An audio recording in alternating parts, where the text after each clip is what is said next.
Jonathan Lear, while we were sleeping, news breaking. Yeah, there is a lot to get to this morning, and we'll begin with that breaking news. A top Israeli official says that Iran has completely violated the ceasefire just hours after it went into effect. Imagine violating a ceasefire that you never agreed to. So Donald Trump announced on Truth Social yesterday that there's been a ceasefire between Iran and Israel. Of course, we didn't hear anything from the Iranian side. Once again, this is the mission accomplished banner that George Bush put up after he defeated Iraq.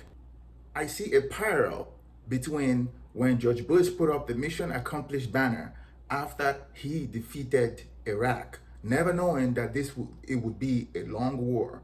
Now Donald Trump is thinking that this is an easy win. Go in, go out, easy bombing, everything will be destroyed. Every Iranian nuclear facility will be destroyed and mission accomplished. No, no, no. Why Donald Trump announced the ceasefire, Israel was still bombing Iran. They expect only Iran to adhere to the so-called ceasefire that they were never signatory to. Officials claim that Tehran launched more missiles into Israeli territory. No injuries, though, have been reported. Iran is denying that it violated the agreement. But now the IDF has been instructed to respond forcefully with strikes against Iranian government targets in the heart of Tehran. This comes just... So the Israeli has been responding forcefully. So this is another victim claiming. So Israel has been bombing Iran right from the get-go for the past 9 days now. So now that Iran is continuing what it has been doing all along, they're saying, oh, now Iran is the one that's bombing Israel, trying to claim victim again, trying to be the victim.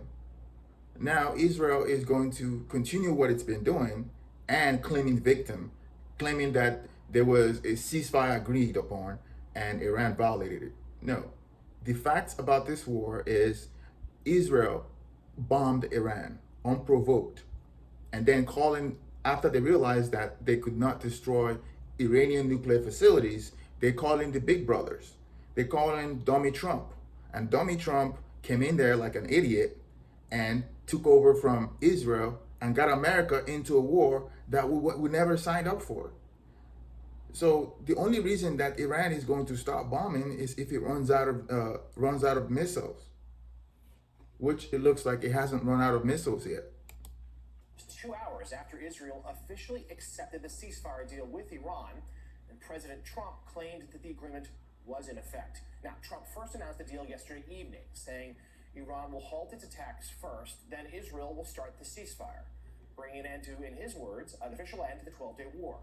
Iran said last night it's willing to... Why would Iran even agree to a ceasefire without having a third party that is neutral? The United States is not neutral. So the United States cannot broker a ceasefire agreement.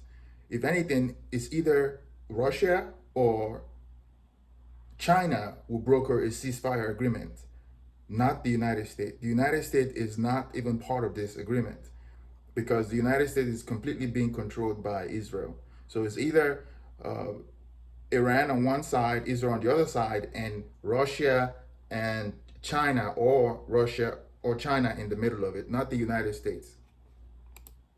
To stop hostilities if Israel does the same. But shortly afterwards, Israel reported a barrage of missiles that were launched from Tehran. At least 5 people were killed in that strike. Then, overnight, Israeli forces announced that they destroyed missile launchers in western Iran that they say were aimed towards Israeli territory. The attacks then stopped until just moments ago, when Israel said it detected another Iranian barrage. Now, even earlier in the day, before the ceasefire was announced, Iran launched missiles at the United States Air Base in Qatar. Both the U.S. and Qatar were informed about the strike before it happened. Air defenses shot down 13 of the 14 missiles, while the remaining one reportedly posed... So that is fake news. Iran never informed the United States directly. Iran informed Qatar directly because the Iranians and the Qatarians, they have a good relationship. In fact, if there's a country in the Middle East that hates Israel more than Iran, it's Qatar.